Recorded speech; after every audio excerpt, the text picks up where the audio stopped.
Thank you so much for having me here. Really appreciate inviting me here to talk to you guys about the Constitution and free speech. That is the topic or the title of today's lecture. I'm going to focus in particular in the area of free speech, looking at the line or the famous phrase, fire in a crowded theater, right? Where does it come from? And so we're going to kind of like look at that a little bit more in depth, because of course free speech is a huge area of constitutional law. So,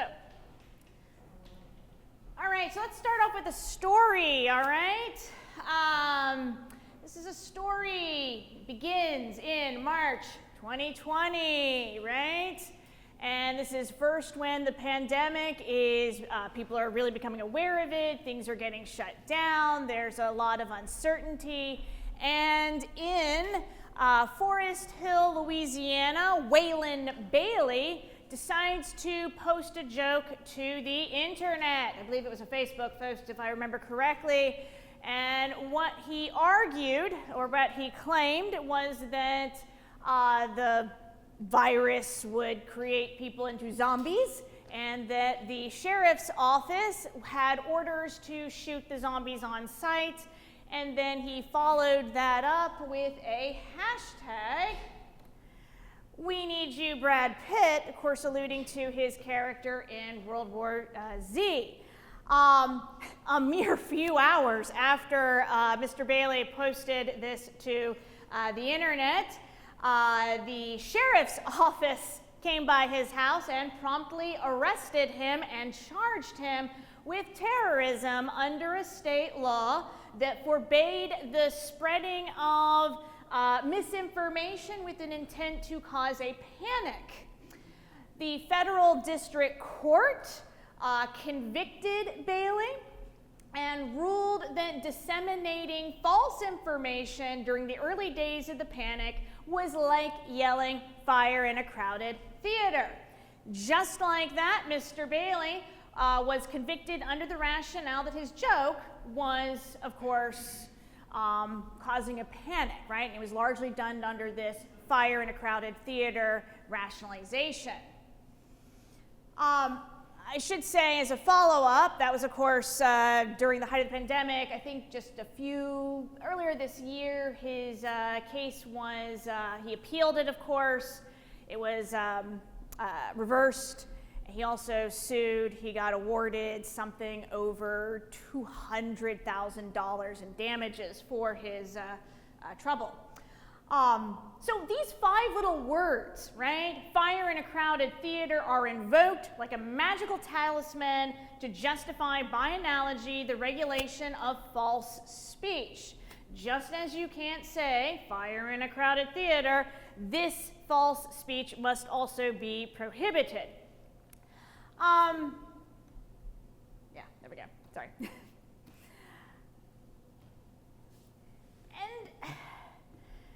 does this argument hold up, right? We should be really concerned about false speech. It is concerning. What I want to do here today is explore where the shouting of fire in a crowded theater comes from, the limits to its logic, why the free speech clause protects some false speech, and some suggestions about how we can enrich our debate on actually free speech. But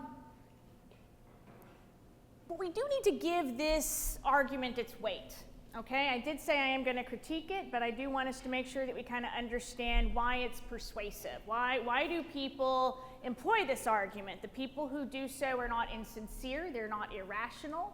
Why do they do this? Well, why, right? It's election season, right? Have you seen people on the internet say false things about the election? Yes. Hurricanes, right? I just came from Western North Carolina. There is a lot of misinformation going around. The Hurricane Helene that just hit there, as well as the disaster relief. Of course, we all lived through the pandemics. We've spoken about vaccines. I'm sure we've all seen our fair share of a lot of false speech on the internet. We are well acquainted with the harms that false speech causes, and they are real harms. They are things we should be concerned about. But one of the things that, on the flip side, we are a little less familiar with, or that we haven't encountered as much, is what does it mean to reintroduce criminal and civil penalties for false speech? So let me give you another story about Amy Cahoon. She was a 16-year-old girl. Also, this begins in March 2020. This was before the shutdown happened in 2020. She was on a trip with her, I think, school band camp, right? They were at Disney World. She went back home because the trip was cut short. Things were shutting down. Well, she got back home to Wisconsin and she started to present with a dry cough, a fever, and eventually trouble with breathing, right? All symptoms of COVID-19, right? So she goes to the emergency room. Now, if you remember back then well enough, there weren't a lot of testing equipment available. They didn't have those easy, I can just go into like CVS and grab one and stick it up my nostril and, figure it out there. There wasn't a lot of ways of determining what it was. The doctor said it could be COVID-19. So, she's a 16-year-old girl, so she goes on Instagram like you do, right? And she takes pictures of herself sitting next to the window with like rain coming down, soft focus, right? And she's talking about how difficult it is, and she's claiming in her post she has COVID-19. She really did kind of do all the soft, it is actually kind of adorable to see it. She eventually goes back home, but troubles reemerge. She ends up back in the emergency room. This time they are able to test her. They test her, it comes back negative. She continues to post on Instagram that she has COVID-19. Well, the sheriff's office decided to visit her as well. This is when she was back at home. And they were going to charge and arrest her with disorderly conduct if she did not take that post down from Instagram. Largely, they said, look, you're going to create a panic. There are no confirmed cases of the virus in this county, so take the post down. And the argument, her parents refused, the argument that the lawyers made for the sheriff's office was, why should she take this post down? Because it was like shouting fire in a crowded theater. Fortunately, in that instance, the district court was like, no, they actually did rule in her favor. But this is why I say we should think through, do we as a society want teenage girls questioned and threatened with arrest for potentially saying false information on the internet? Because if you also think about it, the tests we had in 2020 in March, they weren't that accurate. So in a way, there's actually a lot of uncertainty there. Was she telling the truth? Was she lying? Was it false? We really don't know. So this is what I mean by considerations that we need to really bring to the table when we think about false speech. And I've selected these examples very intentionally because they're examples of ordinary people. Look, defending yourself in court is expensive, it is time-consuming, and it is risky. People with deep pockets can challenge laws, right? If Elon Musk wants to go on to X, which he owns, and say whatever he wants to say, he has hosts and teams of lawyers who can challenge and defend what he says. Other people don't have deep pockets, right? Other people will keep quiet. I worry about vulnerable groups. Given the uncertainty of how a speech law might be applied by the courts and the high cost of defending yourself in court, women, racial minorities, LGBTQ persons, independent bloggers, podcasters, upstart news organizations, and other small groups without deep pockets are more vulnerable to suffering governmental penalties.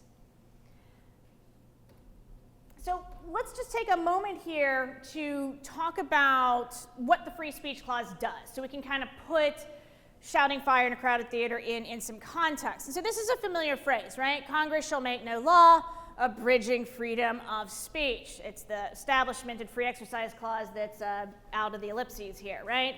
And what it does is it protects words and symbolic speech from governmental interference. Symbolic speech being things like wearing armbands, burning a flag, right? Those are symbolic speech. It even includes erotic dancing. The Supreme Court has actually answered the cosmic question of how much speech do pasties and a G-string really suppress. That is hilarious, reading Justice O'Connor negotiate that. But ultimately, the Free Speech Clause is like a shield. It is protecting you from different forms of civil and criminal liability. Not all, but most majority of them. It doesn't, of course, apply to private individuals or organizations. It is just applying to the government itself. So where do we get limits, right? Because the Free Speech Clause does have some limits. The default position is broad protection for speech, and then we got some narrow and defined exceptions. And the first kind of exception we have are what we call time and place restrictions, and that is what it sounds like, right? It's not your message, it's not the content of what you're saying, it is the time and place in which you're doing it. That is the issue here, right? So for example, can you go to a polling location and at the front door hand out pamphlets for your candidate? No, you can't. Electioneering communication can be restricted in that location. Can you decide, you and a couple of friends get together, a brass band, and go down the street at 3 a.m.? No. No one wants to hear that at 3 a.m. There are some time and place restrictions. There's others as well, but that kind of gives you a flavor there. There are a few what we call content-based restrictions. And that actually does mean that there are categories of speech, whole categories that can be positively eliminated or can be utterly restricted. They're pretty narrow, though. They're things like obscenity. And if you actually do look at the obscenity case law, the courts have demanded a pretty high degree of specificity from legislatures about exactly what they mean. Libel, slander are also prohibited. As well as there's some false advertisement. You can't claim that certain things will cure cancer. So there are some sort of limitations there as well. So where does this, shouting fire in a crowded theater come from? Well, that comes from a 1919 case, Schenck v. U.S., and it has to do with the United States during World War I. We entered into it rather late under the Woodrow Wilson administration, and we got the Espionage Act of 1917. And this act did a lot of things. A lot of it's actually still in effect today. As if you know anything about constitutional law, usually these cases are only looking at a small part of a given act. And the parts that we're kind of interested in here are it restricted activities that were deemed dangerous or disloyal.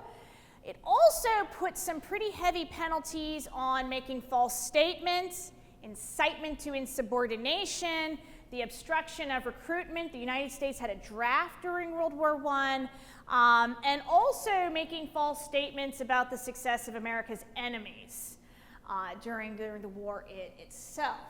And these were pretty hefty. They would charge you potentially up to $10,000 per infraction. Remember, this is in $1917, $10,000 isn't pocket change today for many of us. And also for per charge, you could be penalized up to 10 years in prison per conviction. Those are pretty heavy penalties. And we have Charles Schenck and Elizabeth Baird. They were members of the Socialist Party in Philadelphia, and they opposed the United States' entry into World War I. They also opposed the draft. They thought it was a violation of the 13th Amendment. Anybody know what the 13th Amendment does? No, 13th Amendment. You have the right to have someone can't be enslaved unless they're. That's right. So it prohibits slavery. Now this is a curious argument, right? The draft, does the draft, does the draft actually equal slavery?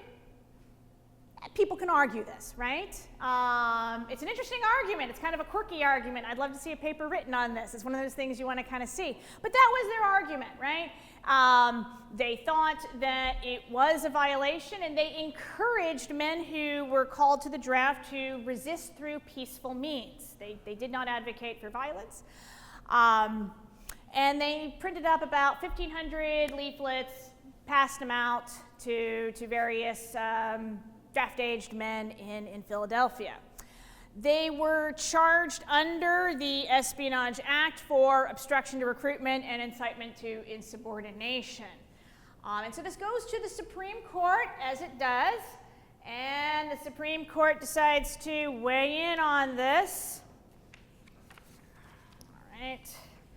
And they rule in favor of the government. So the United States wins this case, and Schenck goes down. Literally, he goes to jail for about 6 months. So he actually did get on the lighter side of it, but he did actually serve 6 months in prison for it.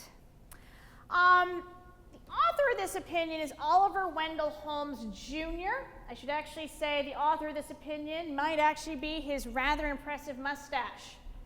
I mean, that is actually masterful, right? I mean, wow, that is something to aspire to. That could write its own opinion easily. But Oliver Wendell Holmes, I'm going to give you I know this is a lot of text here on the screen, and I apologize for it, but I want you to be able to see it as opposed to my just reading it aloud for you guys. But so here's the famous passage, right? We admit that in many places and in ordinary times, the defendants, in saying all that was said in the circular, would have been within their constitutional rights.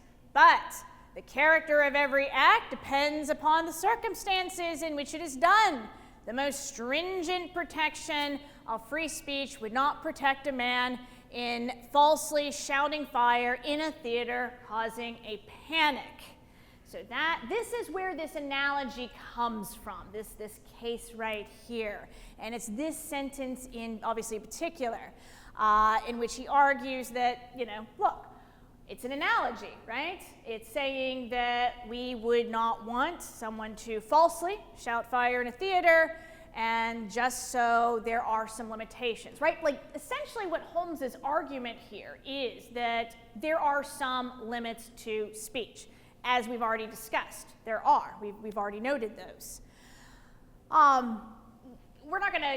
This isn't about actually the standard, but the actual standard for evaluating speech that comes out of this is called the Clear and Present Danger Standard. It also is a really great movie from the 1990s.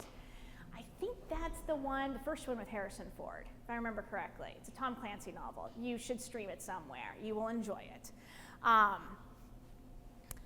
But essentially what it does is this is a time and place restriction, right? What Holmes is saying is, had Schenck said this during peacetime, it would have been okay, but because we're at war, it's not. But here's the thing, right? Is actually does this analogy hold up, right? I mean, does it really hold up? After all, if you think about it, if you shout fire in a theater, and there is a fire, you're a hero. Even Holmes notes the problem is if you falsely shout it.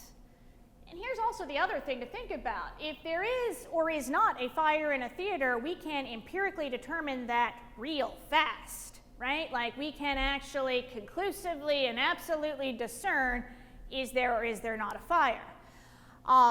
And one of the things that I want us to sort of focus on, and I'm going to give you some examples here in a minute, is a lot of times we're dealing with more ambiguous situations where we can't achieve that level of very clear empirical certainty. It's a lot more like the young girl from Wisconsin, Cahoons, who it was uncertain whether she did or didn't actually have COVID. So it's not as easy to determine the falsehood of a statement. So let's kind of see what the Supreme Court has done next. Well, the clear and present danger standard hangs out on the books for a while. There's actually a few other cases that come up. But ultimately, the next sort of really big major case is one called Brandenburg v. Ohio, 1969. And this case overturns the clear and present danger standard. Now, what happens in this case is it's a per curiam decision in favor of Brandenburg, but let's actually talk a little bit about Brandenburg himself. Oh, actually here. The facts of the case here are that Mr. Brandenburg was a card-carrying member of the KKK. He had the hood, the whole shebang, right? This man was committed to some racism. And he went on TV to say this, and there was a journalist who filmed this, and it was aired on television. And he was in Ohio. This was found in violation of a Ohio, I think it was called like the Ohio Syndicate Crime Law. And so he was arrested and imprisoned for this. He appeals this case. It goes up to the Supreme Court, and the Supreme Court rules in favor of him. Literally, they rule in favor of a member of the KKK. Why would the Supreme Court do this? Let's read here for a second what we got here, and then we'll unpack it. Again, I apologize for the large amount of text on the screen.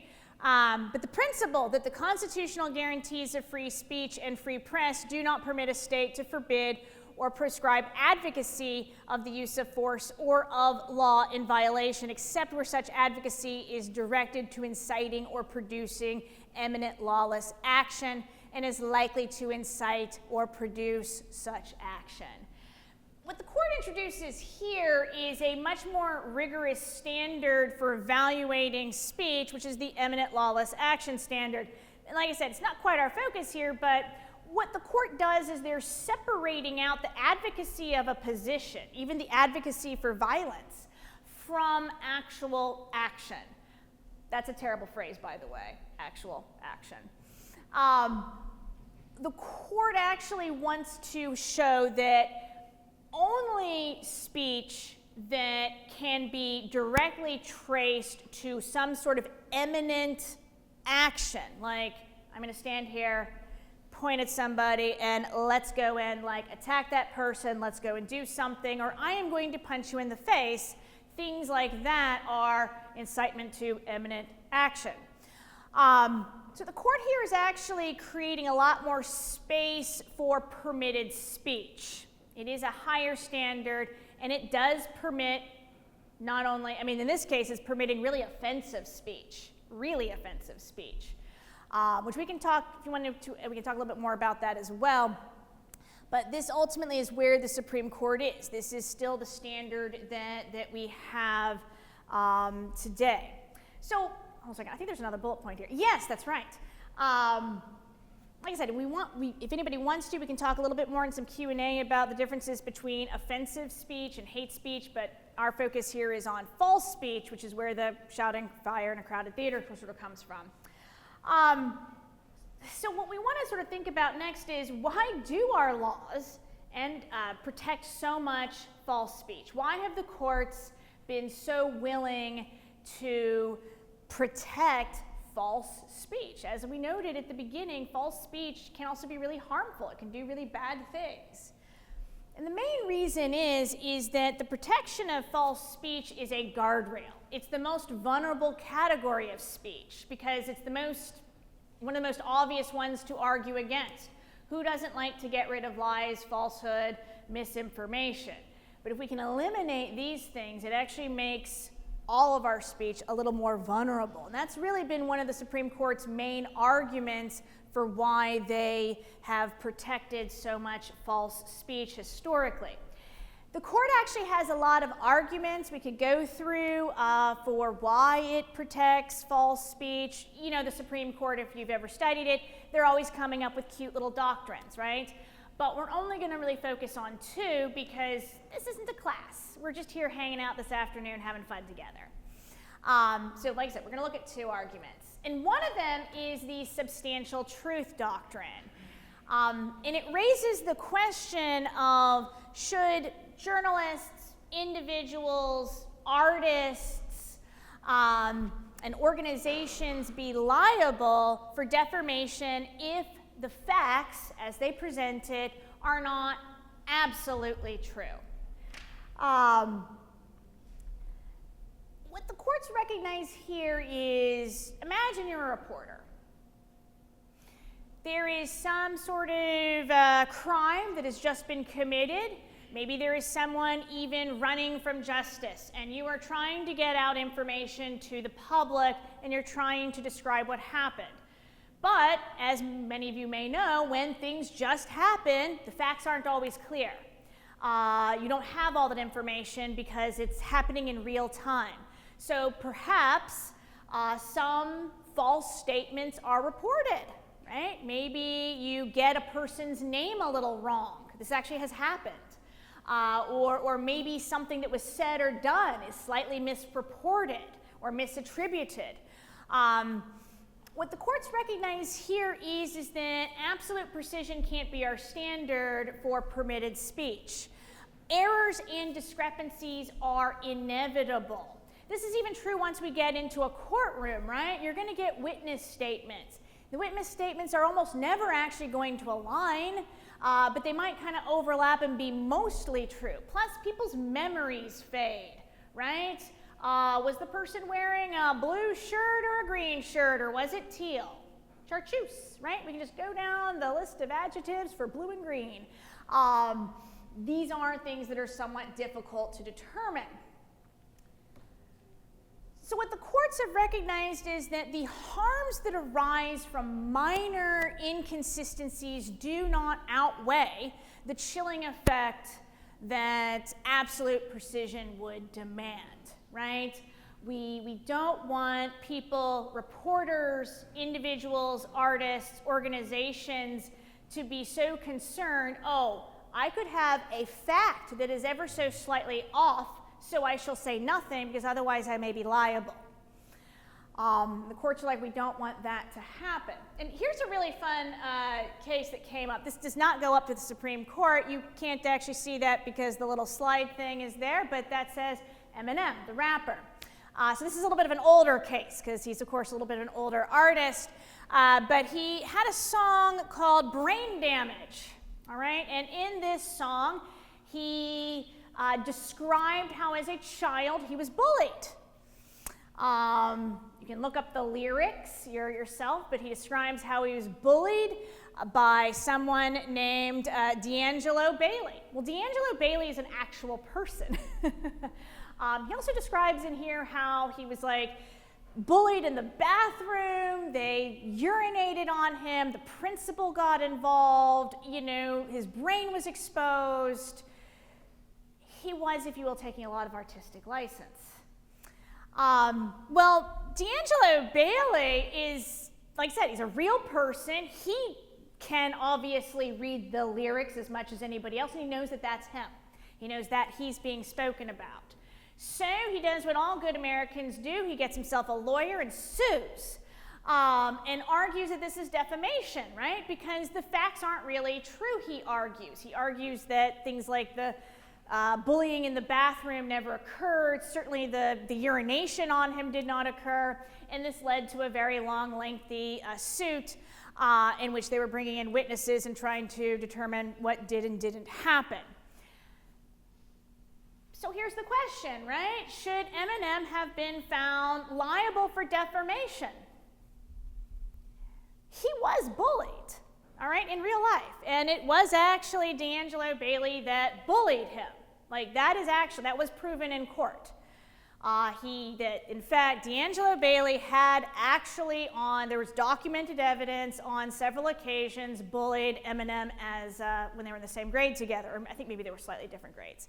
But a lot of the song itself had been exaggerated. It was not quite true.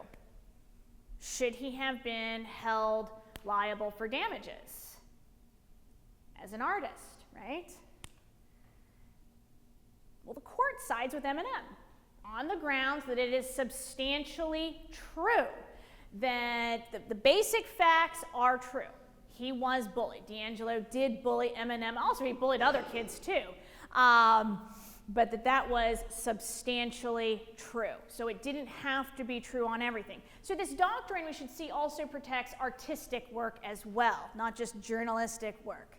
So this is one of the doctrines that the Supreme Court has over time developed. There's another fun one, and this one is uncertainty. Sometimes the truth is just uncertain, or there are evolving methods for procuring truth that imposes obstacles for creating regulations. Here's what we mean by that, right? Is that prevailing opinion is potentially going to change over time as new facts and information come to light. There are whole disciplines, right? You guys are at universities. There are whole disciplines that depend on people, especially in science and health, to do studies, to conduct research, to report their findings. And then somebody else is going to come along. They're going to say, hey, that looks pretty good, but I think you're maybe a little off on this. I'm going to revise it, or I'm going to deepen your research, or I'm going to go in a new direction. So the entire enterprise of sort of scientific investigation and also our understanding of health has a lot of uncertainty to it. Or we might even say there's a prevailing opinion that we know will be revised, right? As we learn more and more is going to come to light, and that's inherent to it. And so a question that comes up is, but if you're, so obviously researchers do their research, well, they need to get it published, right? Go talk to your professors about getting publications. That's always fun. But the publishers, should the publishers be liable for guaranteeing the enduring veracity of whatever research they published, right? Scientific and health claims, and even future events, all right? So I have some examples here, right? Not only like when we think about like high-level science and research, but what about like repair manuals, right? Have you ever trying to do some IKEA furniture and you just think there is no way this Allen wrench is doing this? There has to be a misprint there. Can you sue IKEA?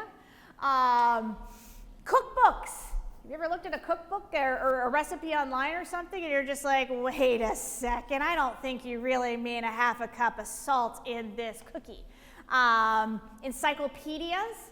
There's actually a fun case about an encyclopedia for mushrooms where there were some mushrooms misidentified. People went out, they picked mushrooms. The mushrooms were supposed to be perfectly fine. You know where this is headed, right? Oh, it's everybody's worst nightmare. It sounds like a mystery novel.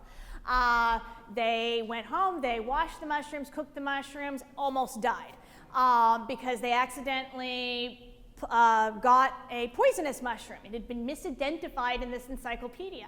I mean, when I mean they almost died, they needed liver transplants, both of these individuals. It was a big deal. Should we hold the publishers liable? Weather reports, right? People have sued the Weather Channel before, right? Because they predicted clear skies and there was a storm. Can we hold publishers liable for this? As you probably have already guessed, the Supreme Court's going to say no. There's another fun one here too. This is actually, I think it was a Pennsylvania District Court. Don't quote me on that. But there was a fad diet book called The Last Chance Diet.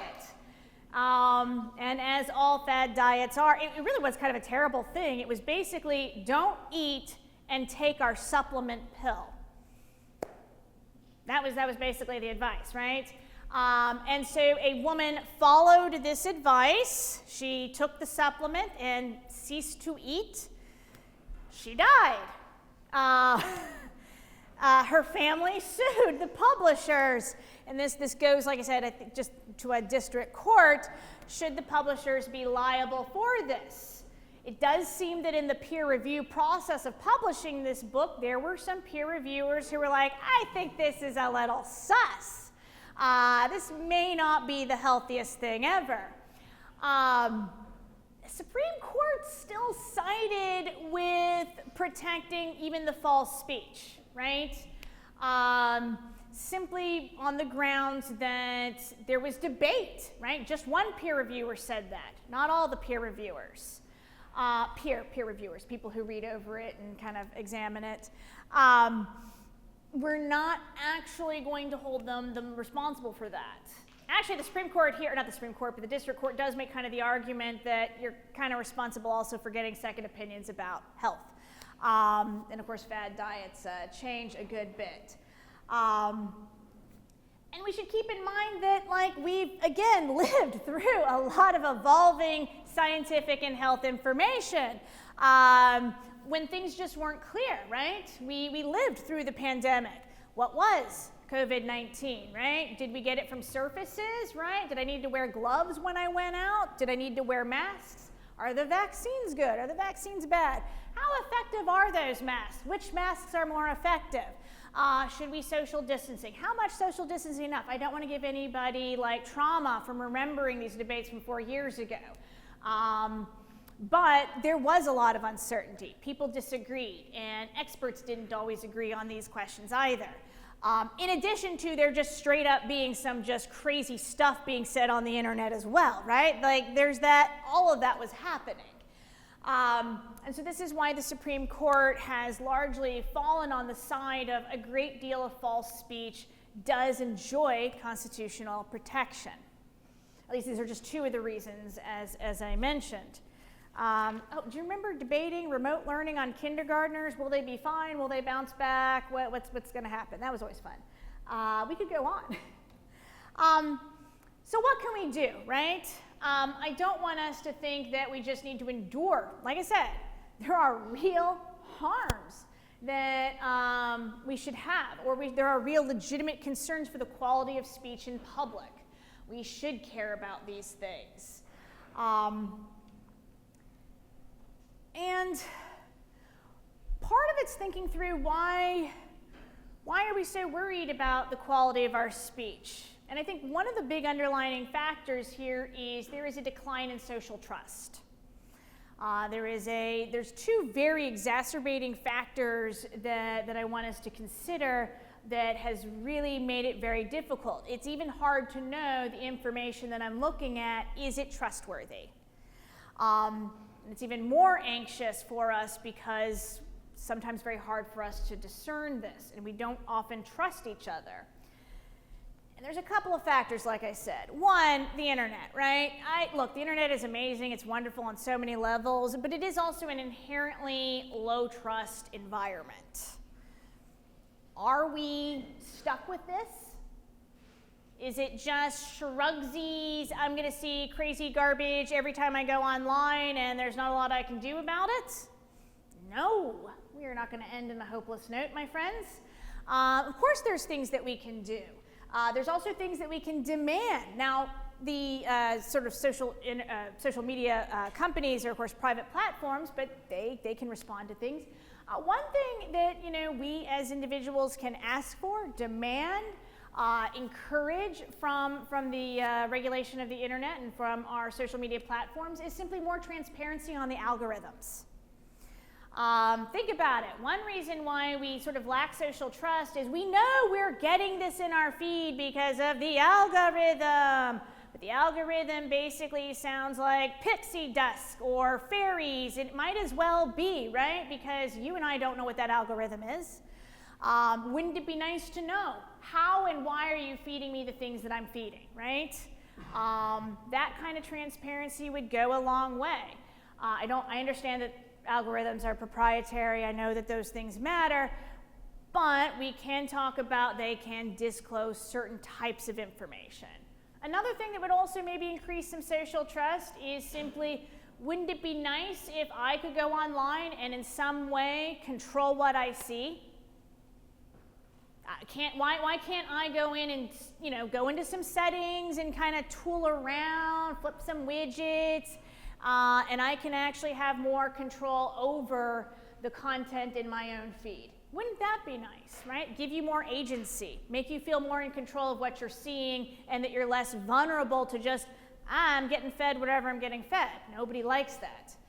Those are all things that we can look for.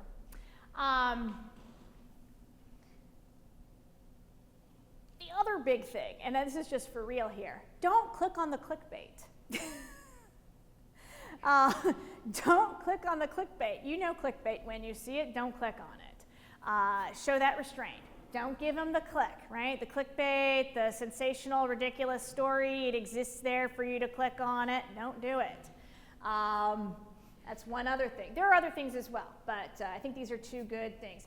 The other thing that we are, a decline of social trust is simply the fact that and this is just, if you look at studies across the board, America's trust in its public and civic institutions are way down. It's our governing institutions, right? Actually, Congress, various governmental agencies, our civil institutions, our media, the various people in charge. We have had many reasons, right, to doubt, to worry. Are these people motivated by good motives? Are they feeding us information? There's been a huge depletion here. And I'll give you one example here of what I mean. This is a really like small potatoes episode, but I think this was like a couple years ago, but the Department of Homeland Security thought it would be really awesome to create, what was it called, a disinformation governance board. The Secretary of Homeland Security, Mayorkas, did like the Sunday shows trying to argue for why it was good. Now, granted, the internet was going wild saying this was some sort of Orwellian ministry of truth, okay? That is the internet going wild. But let's point out that Mayorkas, if you were to go back and really examine this episode, he went on Sunday shows, he tried to push things out on the internet, and quite honestly, he did a poor job. He was on friendly interviews, and he was asked, like, how is this not an Orwellian ministry of truth? If you're a public official, you should expect that question, and you should be able to provide a reassuring answer. He actually didn't have one prepared. So to some extent, I don't want to say there was anything Orwellian here. I'm actually not.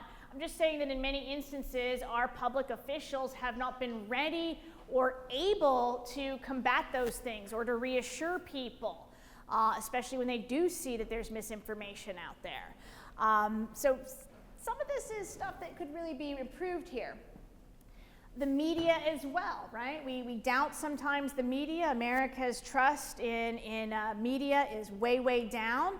And if you don't trust your mainstream media, you're going to start going onto the internet and you're going to find somebody who's named like, Rainbow Kitty Cat, 42, and you're like, oh, this person knows what's up. And the moment you start shaking your head and be like, that person, they know things. This is a bad situation, right? What can we do, right? What can we do about these things?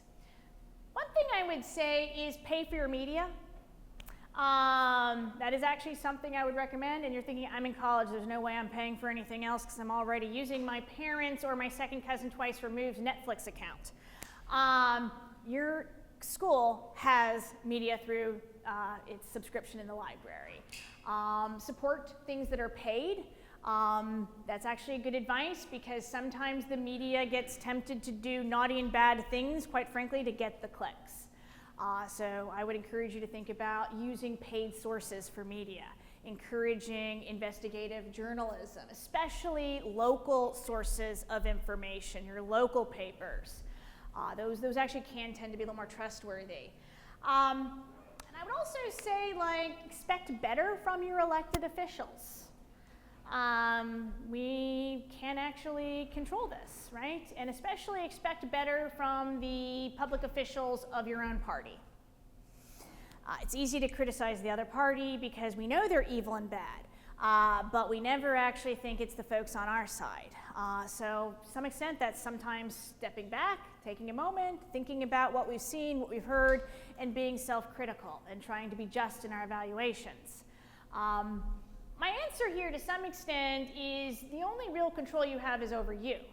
You can try to actually not consume the misinformation, not be the person spreading lies.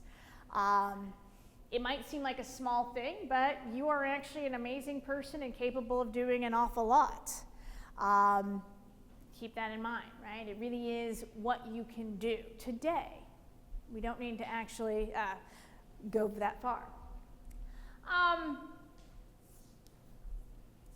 think that's the end. I will stop here because we are at the end and we got a few minutes. Anybody want to ask me some questions?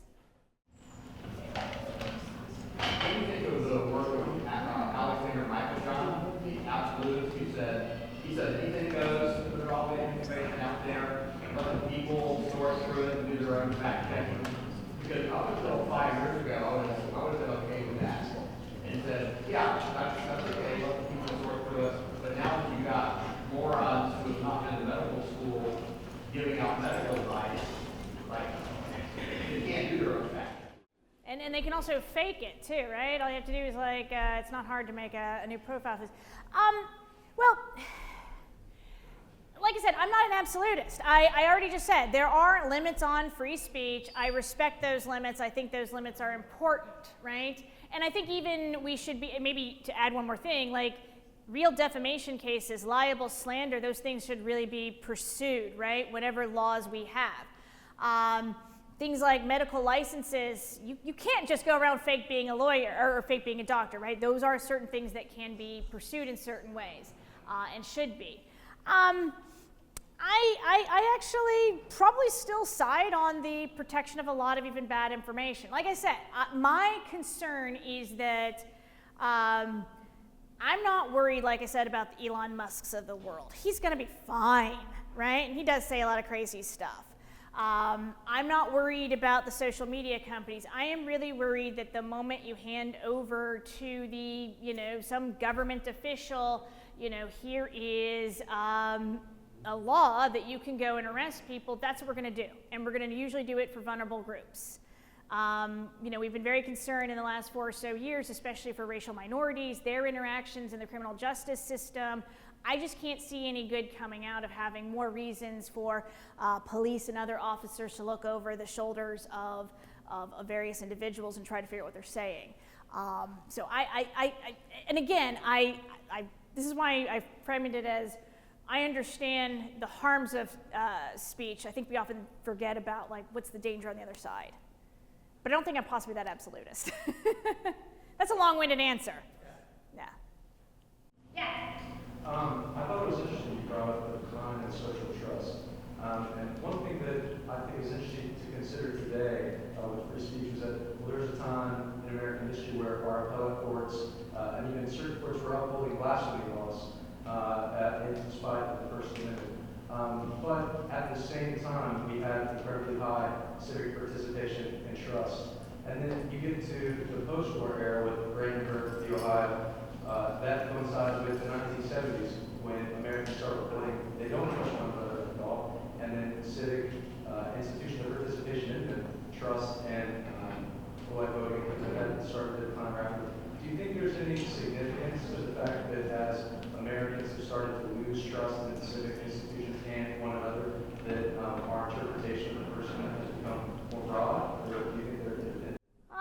That is a really great question. That is actually a really great question. Is there some sort of link or correlation between these two? Did say the sort of social revolutions of the 60s and 70s, did that create the conditions for this decline of social trust? Maybe. The reason why I hesitate there is there's also still other factors, right? Like just a small one, but like Americans' mobility, right? If you go back and if you've got an old grandparent or somebody who can talk about a small town and they never locked their doors, and this is my mom basically. That's why I say grandparent, because this is it's going to be somebody much older than you.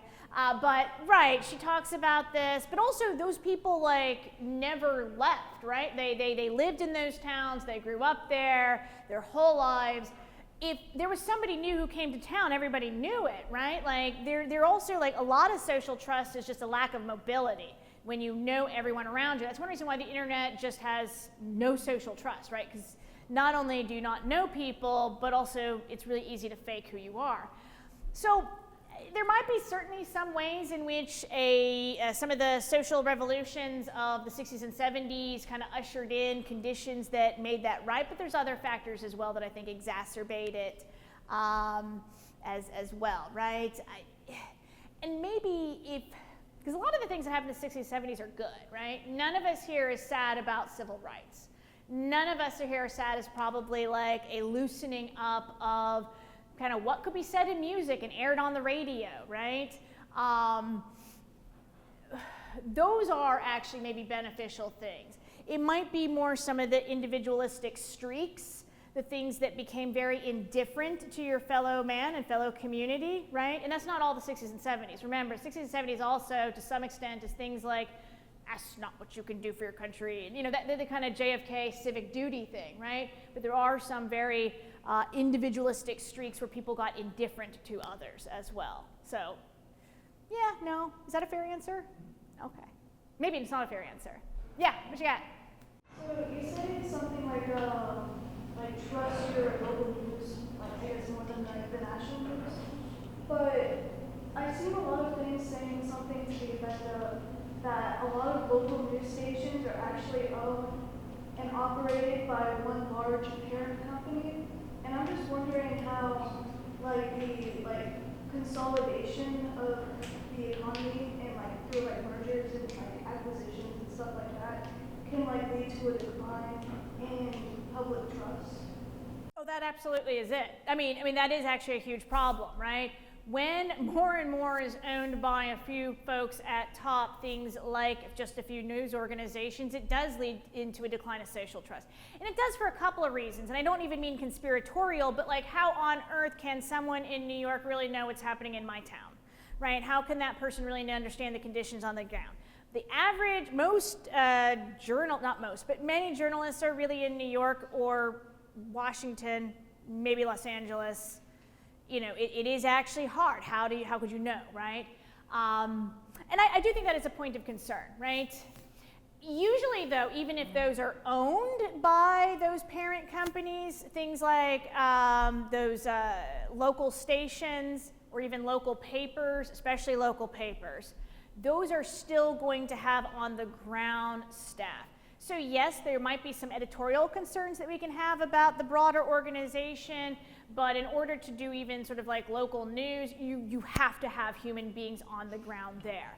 And one reason why you can trust it better is because to some extent, if it's what's happening in your community, you can probably literally drive there, go see. You can talk to people. Is this what's happening for you?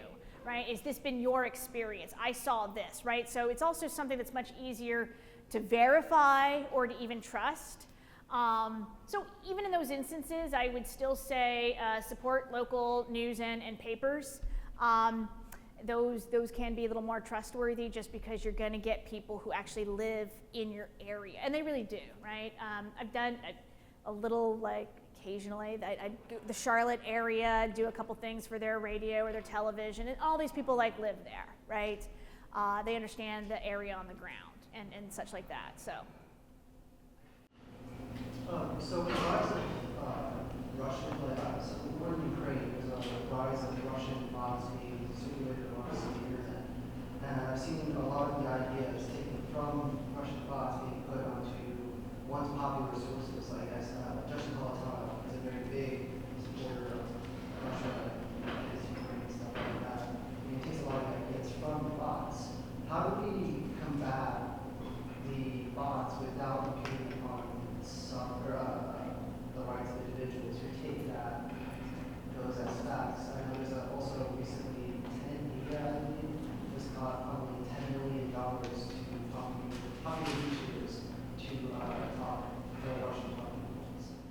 That's a great question too. Yeah, so one of the, just to sort of back up and put it a little bit of context here, one reason why some of our, if we were to try and prohibit free speech, or sorry, false speech, you're going to run into problems because you can't do anything about foreign media, and especially because the internet, that's actually it. We do worry about Russian bots. We do worry about America's enemies trying to push misinformation, and they are, right? That is actually happening. To some extent, laws that aren't, and this is actually to answer your question, this is why I still would say trying to pass laws that prohibit false speech, they're only marginally going to affect the rights of Americans. It's not going to do anything about foreign nationals at all. Essentially, at the point in which you're dealing with like foreign sources of information, you need a different toolbox. And that does look something more like various security apparatus trying to determine what's the location of IPs. I know you can sort of duplicate things, but this is actually why like a lot of high-tech stuff has to be investigated. I'm getting vague here because now we're getting into the realm of like how do you basically do like cyber attacks and things like that, though that just has to be dealt with in a different manner. And that's where things like, you can do some certain things there, but that's why I still shouldn't have the regulations, because you end up just going to hurt Americans who are voicing maybe nutty things or things we don't agree with, or maybe things we do agree with, but that's the easier thing to do there. Does that make sense? Any other thoughts? Yeah? You presented cases where the impact of false information has little or no impact on anything, to cases where it impacts death. Right. Is the impact of false speech ever a consideration in judging whether this is legal or not? The short answer is no. Just in terms of what the courts have done. Yeah, that's as a general rule, they're not looking at the impact. Because like the example with the diet, right? This woman dies, right? The two people who eat the mushrooms, they almost die. I didn't even mention this, but the people who sued the Weather Channel, it actually was a case that happened in Florida. Two men decided to go sailing. The weather was reported clear that day. Essentially, a storm came. They both drowned. Their families sued. The courts simply have not looked at the impact as a factor. That, if they did start, that would be a change in statutory interpretation, and that is something that would really have to almost be initiated by the Supreme Court, as opening that up as something legitimate to look at. Because like right now, it's just not part of the calculus.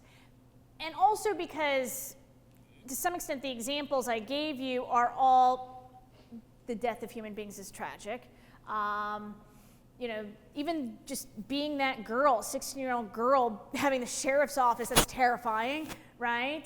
And she is already sick. You know, those are real harms. What we don't have is an example of false information affecting giant norms of populations, right? Like we don't have anything that's like a massive scale. The sort of thing that if we were writing a movie plot, right? You know, we would imagine some sort of scenario where like half of the United States was diluted by something, right? Like that would be, we would just simply have not had that arise yet, where that kind of example has come forward. But then you'd have to figure out what's the level, how many Yeah. would be involved. Yeah. What's the threshold here? To some extent, this is also why you get just warning and disclosures, right? If you do buy any diet book, they're always going to say, and consult your doctor, right? So you get lawyers who have given people, here's how we really avoid that kind of liability in that respect. Just what would be that threshold?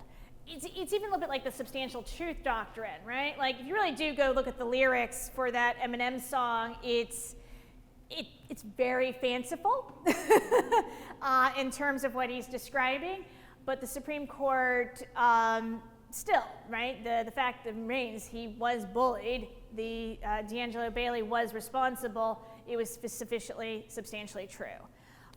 They've just put in a really high threshold for it. This isn't exactly your question, but there's even an instance of, in the early 2000s, there was an incident in which an individual was lying about their military record. They were caught lying about their military record. Congress passed the Stolen Valor Act. It got challenged by the Supreme Court, in the Supreme Court once. The Supreme Court basically struck it down. Congress went back, tried to revise it. Its constitutional status is still very ambiguous.